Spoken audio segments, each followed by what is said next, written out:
So you brought up 2020 and the protests there. I don't know if you saw. I remember watching this interview with Angela Davis during the middle of that on Democracy Now. I don't know if you saw that, but she was just like, I can't believe this is happening in my lifetime. You know, Yeah. Angela Davis, who had lived through decades of activism, Right. saw in that protest like something has shifted, something is happening, and it does seem to me that our criminal justice system, more broadly, faces more public opposition than at any time than it has in the 1970s. And of course, there's a movement, you know, broadly sort of associated with the name Black Lives Matter, that has foregrounded the criminal justice system as part of a broader transformation to ensure that America actually takes responsibility for the principle that all Black lives should matter equally to all other lives, right?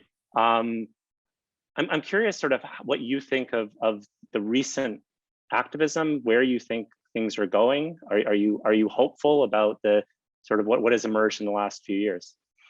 Yeah, so I mean, 2020 I think was a really transformative moment, and we are very much living in its aftermath. I think the kinds of panics that we are seeing, not only around the, you know, fund the police, refund the police, don't defund, like that kind of kitschy political rhetoric that we see from both parties, right? But that is a very direct response to the protests of 2020.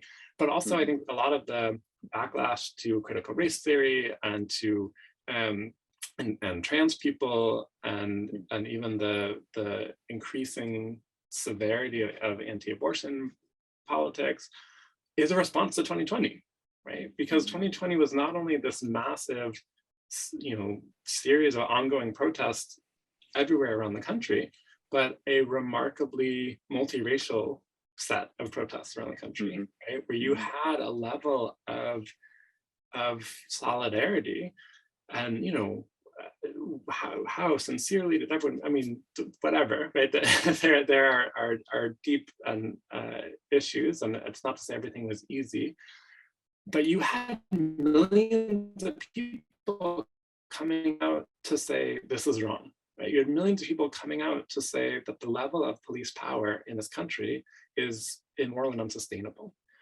And that was a terrifying thought to a lot of people who have really relied on a sort of constant support for greater policing, right? Just, I mean, police budgets have just been untouchable, except to grow.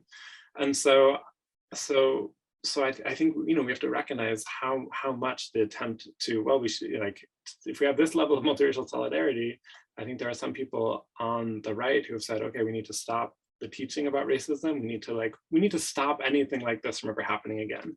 And so it's targeting the teaching of racism. It's targeting availability of books and the publishing of books.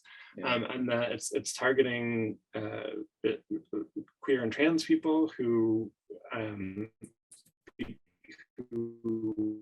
know, become otherized in this way, right? That, look, it's not about Black people, it's about it's about these other people, right? It's an extension of that logic of criminalization, and also an extension of criminalization that targets the fact that queer and trans people are disproportionately subject to police violence themselves, right? And Black trans people in particular, and then it's a expansion of the police system through things like the attacks on abortion in Texas that functionally deputize anyone into being a law enforcement officer, right? That's how that law operates, basically making everyone into a kind of mini sheriff.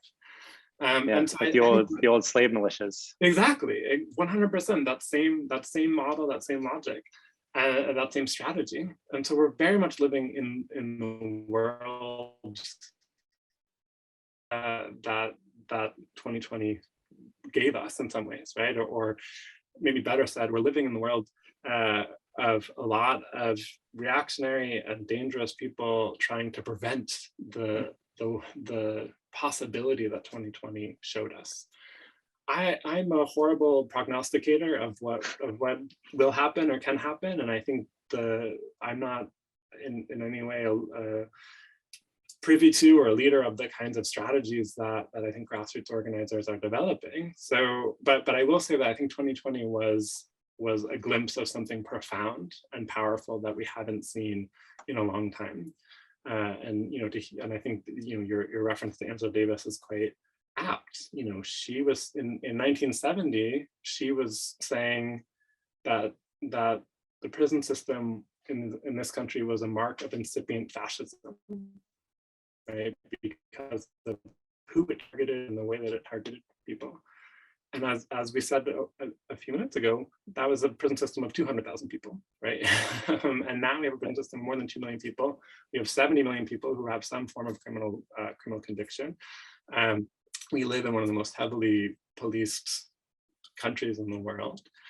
And there are a lot of people who are trying to say that we need more police and we need more prisons and we need more, right? And clinging on to this sort of law and order in increasingly open, with increasingly open racism and increasingly open transphobia and misogyny.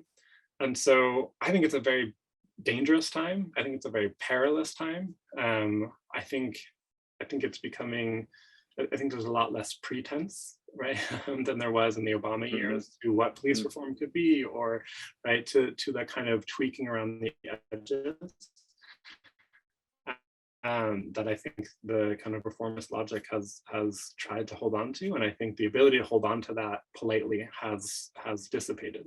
And so I think now we're in this moment of much more kind of open, recognized conflict, and I think it's quite terrifying, honestly, on the one hand. And I remain just incredibly inspired by what people are able to accomplish, right? By the forms of mutual aid that different campaigns and organizations have been implementing, by the strategies of turning, not just defund the police as a sort of negative demand, but the affirmative dimensions, right? Of what do we need to keep us happy, healthy, and safe, so that people are learning how to deal with conflict in ways and learning how to respond to harm in ways that does not invite the potential of more harm and more violence through the police, through the legal system. So I think there are some very powerful reasons for hope. I think the fact that mass incarceration does not have the public support that it once enjoyed, even if it continues, shows that we're in a real sort of transformative era. But where those transformations will go is obviously unknown.